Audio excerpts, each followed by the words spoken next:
guys, I hope you're well. Today I'm going to share a version of the Selkie Story. So the Selkie Story comes from Scotland and Ireland. And along the coast there in a lot of places there are little islands called skerries, Skerries. So for people who lived on those islands and lived with the land, you would see sea life living resting on these islands a lot, and people had a very close relationship with the water, which comes out in this story. So let's get into it. So on Vagin Vara, the Selkie Story. She was enjoying herself with her friends. Out of their sealskins they had clambered onto a skerry and danced and laughed the day away merrily. As it grew cold and evening fell, they pulled their sealskins on again and switched from woman to animal, slipping back into sea. All except one. Panic and confusion rose inside her as she searched round the skerry over and over without finding it, until a man stepped out from where he had been hiding. They locked eyes as she saw he held her sealskin, her freedom to go home, in his hands. This man had never seen a human move and sound like the woman in front of him. He had been a shy, dreaming boy, always preferring his own company, but suddenly he knew what he wanted. "Come and be my wife," he said. She refused, only wanting to continue her day with her sisters. "Come and be my wife, and after 7 summers I will return your skin to you," he insisted. And so she went. He was not a cruel man, and their marriage became one with love. Years passed, and they were blessed with children who she loved fiercely. But she was not made for earth. Her eyes dulled, and it grew hard to remember what her laugh sounded like.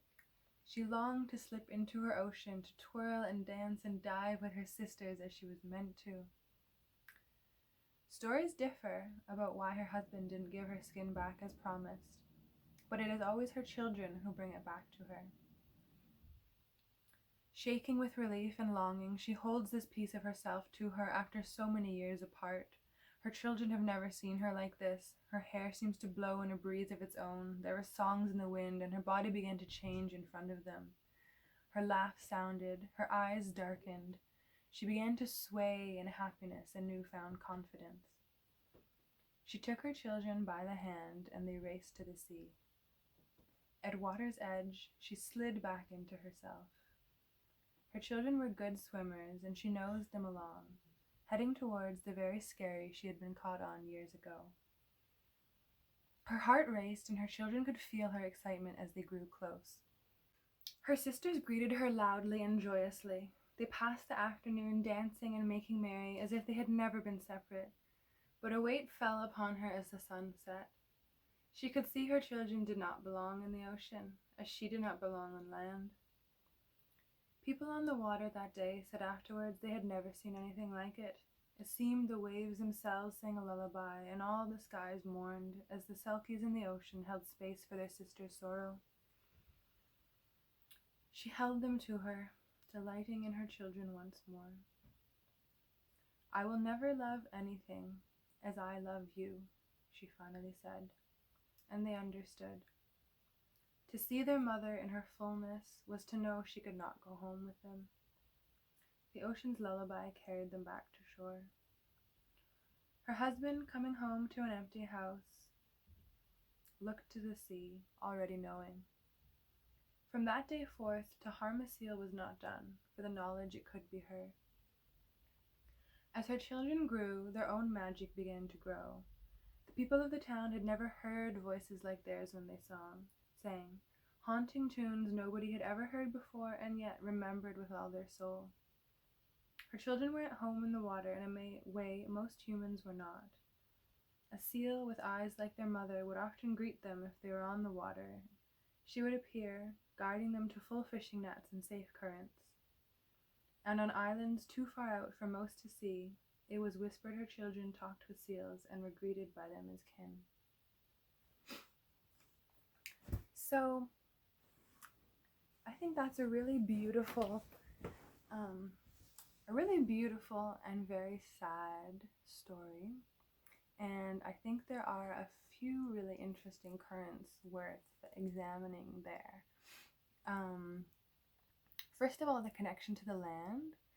And this is a tale coming to us from people who had such a connection with the animals and the sea, and this idea that, you know, somebody's mother could be of the other world, or that a seal you're looking at could be somebody's brother or sister, speaks to that synergy with nature that they felt. It wasn't separate from us or from magic. And my mother was saying it could kind of also be like a cautionary tale, which I think is so nice. Like, there's so many stories that are supposed to frighten children, and this is actually teaching them not to harm, because it could be one of us.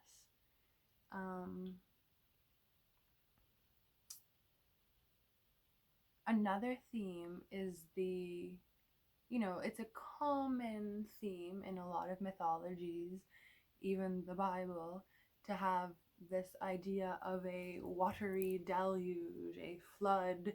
The womb itself keeps us in water. Life comes from water.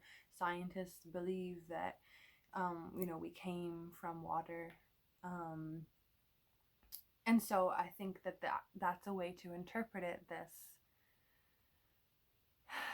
the water is our home idea, even though some of us cannot go back now.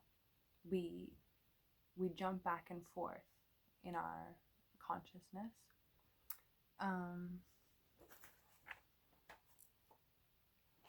And a modern divine feminine archetype kind of examination of this story.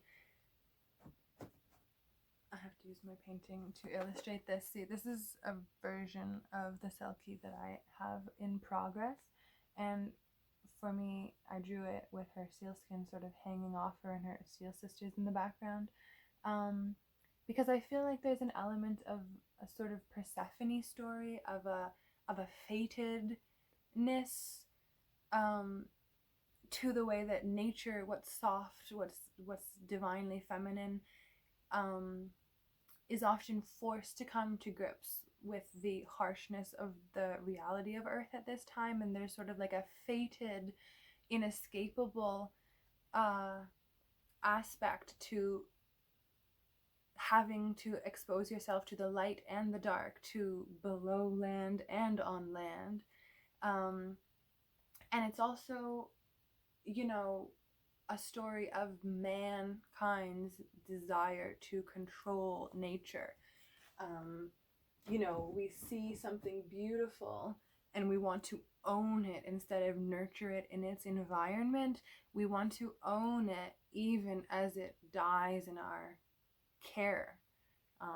Think of zoo animals. They don't do well there compared to nature, but we just have to have it.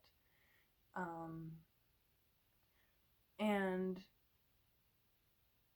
also, and more so as a woman, what we give up to be loved by men.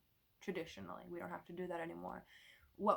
How do we take off our skin, our power, our ability to leave when we want, our confidence, our costume? Why do we take it off in order to be accepted, and how can we gain it? Because there are so many elements, like shape-shifting and woman is a really big thing in Celtic mythology, and I feel like it speaks to women's power to transform both our surroundings and our own lives. And we've largely forgotten our power as women for the past few hundred years. And so it's an inspiring story about taking back your power as well. So yeah, please let me know if any of this story resonated with you, what parts resonated with you, or if you are if you're familiar with other mythologies. I love to hear about similar versions of shape-shifting women. Love you all. Take care.